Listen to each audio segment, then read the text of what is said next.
No, what you see behind you is something dear to my heart. Romans 8 deals with, it says, therefore there's no more condemnation for those who are in Yeshua HaMashiach. In other words, the Torah doesn't condemn you anymore. But also in the same chapter, verse 33 through 39, it speaks of things that separate us from the love of Yeshua, the Hava, and that there's nothing that should separate you from the love of Yeshua. And we need to be cognizant of that fact. These are the last days. Some of us are not going to make it. We're not. Because the Bible speaks of your heart. And your heart is based on your actions, your behavior. And we tend to dismiss ourselves from that as believers. You cannot do that. What is the measuring tool that Yeshua uses? Your behavior. Why your behavior? Does your behavior save you? No. Your behavior is the measuring tool to what faith you have or don't have. What we do and what we don't do is predicated on what we have inside here. The manifestation, the revelation of Yeshua in us is in the things that we do for each other. In 1 John 4 it says, if you hate your brother, the love of Yeshua is not in you. John 17 it says, Yochanan 17 it says, the world shall know that the Father sent the Son by our love for one another. In America, that's very difficult to do. Because in America, it's all about me. Everything we do affects us 360 degrees. And those things also, Yahweh has his book. He does. He has a Sofer, a Soferot in heaven, a book in heaven. And guess what he does? He logs everything you do and say. He said, well, why would he do that when I'm forgiven? You'll be judged based on what you did and did not do in the faith. And he also has a measuring tool, because Paul mentioned it. He says, if you're in the faith, look in the mirror. If you don't see Yeshua, then he's not in you. And love your enemies. We can't love our brothers. Mike, crying out loud. How are we going to love enemies? We can't even love our brothers and sisters. Let me give you the benefit of the doubt. If I hear something about Jackie that she may have said about me, I'm going to give Jackie the benefit of the doubt. And what is that benefit of the doubt? She loves me and I love her. So there must be a misunderstanding. But most of us just take it at face value. Well, I'm going to hate that person. Next time I see him, I'm going to give him a long distance punch in the face by turning my nose up at him or turning away from him. It's just ridiculous. I can't believe that we're having these conversations and we're still doing the same stupid things that Yeshua talked about 2,000 years ago. Where's the love? And so, what is the issue? The issue is, I know what the issue is. I was on the radio with Steve James again this past week, or Monday I think it was, because he keeps calling me back, and as long as he keeps calling me back, I'm going to go. Kind of early in the morning to drive all the way down there, but that's okay. So he asked me, what about those people who say, well, yeah, he's been saying he's been coming for a long time and it's business as usual. And he said, well, what about those people? Because people are hearing about these blood moons and people are hearing about what we've been talking about. And Steve James made it very clear. There are those who hear, but they don't pay attention. It goes in one ear out the other one. And the worst thing you can do is ignore the signs, ulatot. He says, I'm going to give you this sign to let you know that we're still in mano a mano, we're still together. I'm just letting you know, I'm giving you a sign to show you that we're still in the game. I'm still here. I haven't forgotten you. And the more, here's the tragedy, the more he shows us signs, the crazier people get. And the more wicked they act. It's mind-boggling. But, it's prophetic. There's several scriptures that talks about the last days. 1 Timothy 4, 2 Timothy 3, Titus 1:16. Having a outwardly appearance of Elohim, but their works are an abomination against him. These are the last days. So let me encourage everybody. Put down your whipping stick of hatred and pick up your heart of love. Because when Yeshua gives the final count and your heart is not right with him, and we can't love each other like we're supposed to, you ain't going nowhere. He can't afford to have you with him during that 1,000-year reign, because you will be too disruptive, because you will be worried more about yourself, and your bitterness you can't get over, your anger you can't deal with. So he can't afford to have you with him when he rules and reigns for 1,000 years on this earth. You will not be invited to the wedding feast. How do we know that? Read Galatians chapter 5, verse 16 through 21. He says, these are the people who will not enter the Malkut. And part of that is anger, bitterness against your brother. He says, you won't make it. And then when everything happens, you'll say, oh, I should have paid more attention, or I should have been reading my Bible, or I should have been here when I should have been there, when I shouldn't have been there. It's too late. It's too late. Too late. And you're going to have, the worst thing you can live with is regret. I have no regrets. And when someone did something to me or said the wrong thing to me, which because of the color of my skin I have lived with for 200 plus years. And that's why a lot of black people are angry, because of that oppression. We were at the radio station the other day, Barrington and myself. A man walks in and says, well, what about the First Amendment right? Sterling had the right to say what he said. It's First Amendment. I says, we're not talking about the civil government. We're talking about the NBA.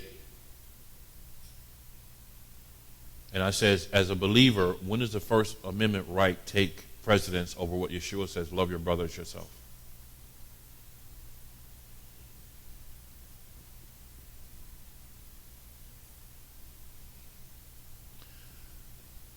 There's going to come a time when Yahweh will say, Yeshua says, well, Yahweh will say to his son, okay, it's time, let's close this thing out.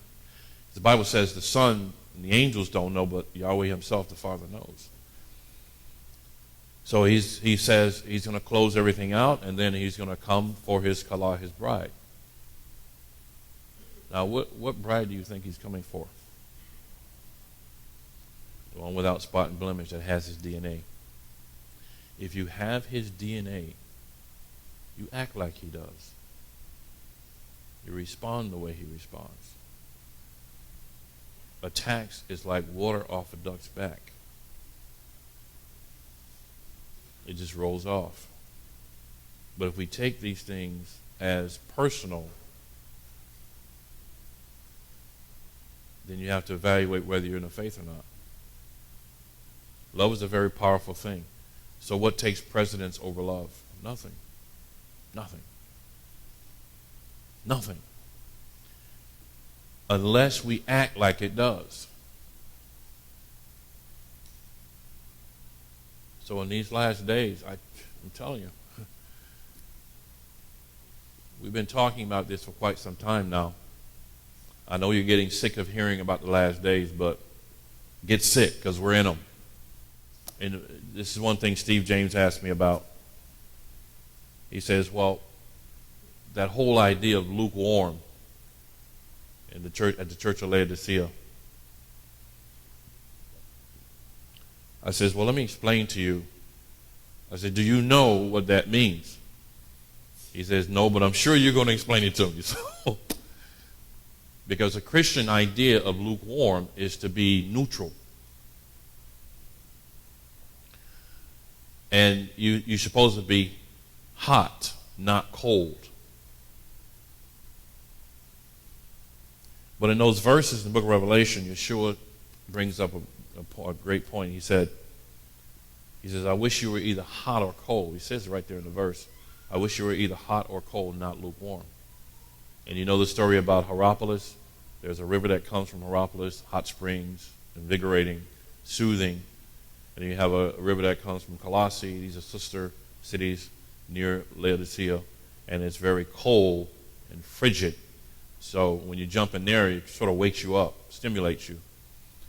And we saw springs like this the first time we went to Israel. We go down in Negev, you see this place near the Dead Sea has these hot springs. You can go and sit in those springs, and it's full of minerals. In other words, it exfoliates your body and all that stuff. So it's good to do.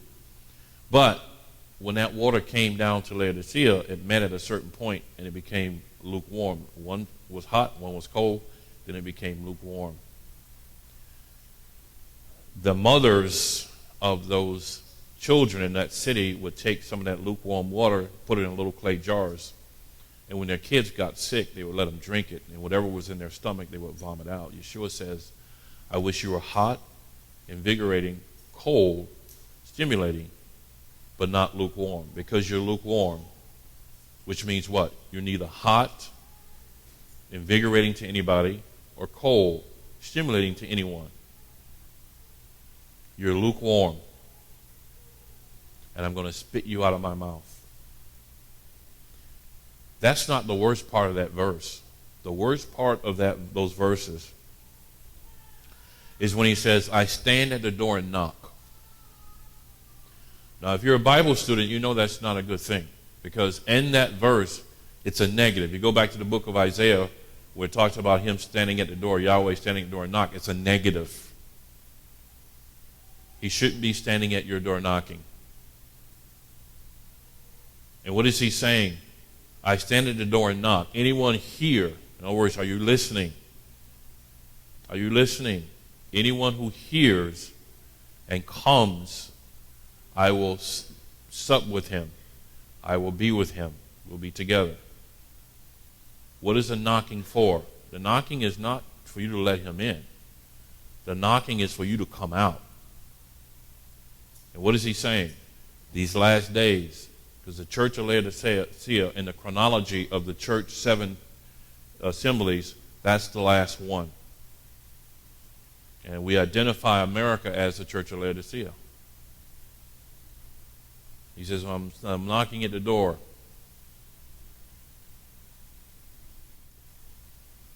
How much do you love the word of Elohim? Don't raise your hand. I don't want you to raise your hand. How much you love the word of Elohim? Okay. A lot of people will say, I love the word of Elohim. How much do you spend time in the word? If you spend time in the word less than a week, you do not love. If I love my wife and I don't see her the whole week, how can I say to her, I love you, dear, but I miss you a little bit. I'm sorry I wasn't there last week, but I do love you.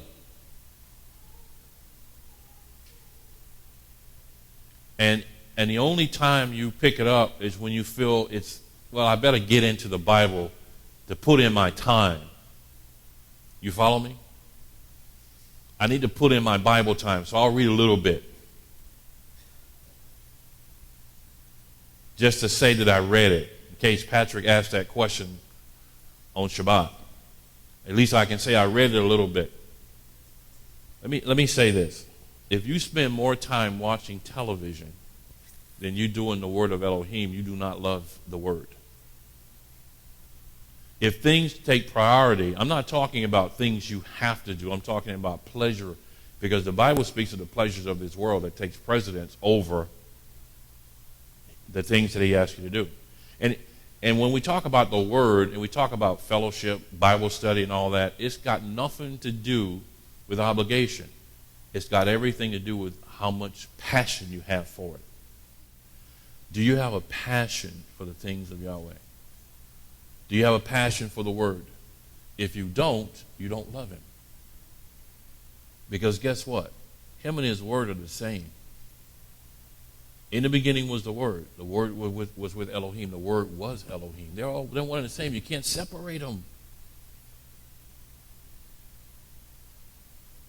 And some of you are so committed to that word. I see you every Wednesday night without a glitch. And the only thing that keeps you from that is something that you have to do. And there are people who go home and watch TV when they could be there, because they don't have the passion for the word. Why? I can't answer that question. I know that there are people who have that passion, because what is our litmus test on earth is how much we love each other and how much we love his word. He said, what? If you love me, you'll do what? And if you're not serious about the word, you're not serious about him. See, the cleavage in the church today is we love Jesus, but we don't really love it. We don't really love his word. Can't do that. It's not going to work out for you. I guarantee you it's not working out for you. Because the passion for the word is what we have on earth. And our brothers, as Yeshua says, if you don't love your brother who you see every day, how can you say you love me who you don't see every day? Because the representation of love on earth is the word in our brothers and sisters. Sure, there's some people you want to strangle, but at the end of the day, you still love them. They're your brothers and sisters. You have to love them. And I'll say what Yeshua, I'll rephrase what he said. You who are without fault, cast the first stone. We have no more time. We have no time left. None whatsoever. There is no time left. There is no time. This is not, I better get my act together. Chances are, if you don't have your act together already, let me tell you something. It's going to be very, very difficult for you to be on your face, be in the Word every day, not once a week, not once a month. Or, let me just say this out of my heart, if it's a burden for you to be in the Word, then you don't love it. We should be spiritually obese when it comes to the Word of Elohim. Something we cannot put down. It's like a drug. It's like an addiction. In the middle of the night, something comes to your mind. You wake up, you write it down. You get in front of that computer with that Bible stuff, and then the next thing you know is 4 hours later. And you don't even know it's been 4 hours. And the questions are ringing around your head like bees, circling your brain. All these questions about the Bible. You know what stimulates that? Is when you read it. Every day. You can't put it down, can't stop. Addicted to it. If you're addicted to his word, you're addicted to him. If you're addicted to him, you're going to do what's right. And if you make a mistake, so what? The Bible says who practices those things will not enter into the kingdom. But if you don't practice those things, your consistency is everything. All I want to do is serve Yahweh. You have no idea the impact of those words and what they really mean. Because some of us may say that, but we don't demonstrate it. And then we wonder why our prayers don't get answered. No time left. How much time do we have left? None. In the biblical environment, the word of Elohim was our daily lives. In the European American environment, there's church, there's the word, and then there's the world that I live in. And in this world that I live in the European mindset, it's about pleasing me. In that little circle right there, I'm telling you right now, there's a warning. If you're in there, you need to get out. If your life is about pleasing me, and the word is just something you feel you have to do, and you'll do it, or being in fellowship or being in Bible study because, okay, I need to put in my time, and I'm going to, it's like going to jail. I'm going to spend my time in jail, or community service. I just need to do it and get it over with. Then you don't know Yeshua. You really don't know him.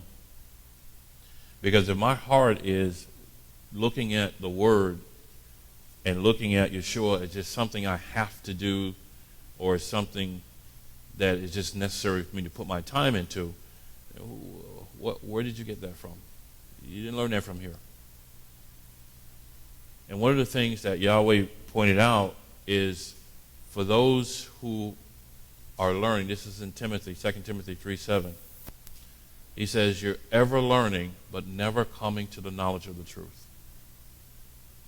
What does that mean? That means there were people in Paul's day who were always being taught, but never coming to the knowledge of that teaching, because it wasn't manifest in their lives. And he used examples of two people who started causing problems in the fellowship. So here's where we are right now. Find yourself in him. Know where you stand. If you're not standing where you're supposed to be, if you're an inch off track, and when Yeshua comes and you're an inch off where you're supposed to be, I hate to use a cliche, but you're going to be left behind. What do I know and what don't I know? Where's my strength? Yeshua said it. He quoted Isaiah in Deuteronomy. He says, man shall not live by bread alone, but every word that comes out of the mouth of Elohim, of Yahweh. What is he saying? The word is your daily food. And how many people hear that, but they don't really believe it? How do I know they don't believe it? Because they're not in the word every day. In other words, they hear the same message, but they don't do anything with it. Forever learning, but never coming to the knowledge of the truth. And what did I say a long time ago? A lot of people are going to start falling off. What is this whole thing about? It's about division. When Steve James asked me about, okay, what happens? People say, well, okay, he said he's been coming for a long time. That's not a statement, it's an attitude. I say it because that's the way the Holy Spirit is going to divide. He's going to start having people go to the left and people going to the right, and both will think I'm in the right place. But both won't be in the right place. It all has to do with your heart and how you behave. And if your behavior is not conducive to what's taught in the Scriptures, I'm sorry to tell you, this is a warning. Ezekiel 3. You're not going to make it. You're going to be so disappointed. All that effort and no results. Why? Because it was work for you. It was too tedious for you to pick up that Bible. And it's too tedious for you to get down on your knees and pray. It's too much work. You do it because you have to, not because you love to do it. I'm telling you, if that's your heart, if you don't change, see ya.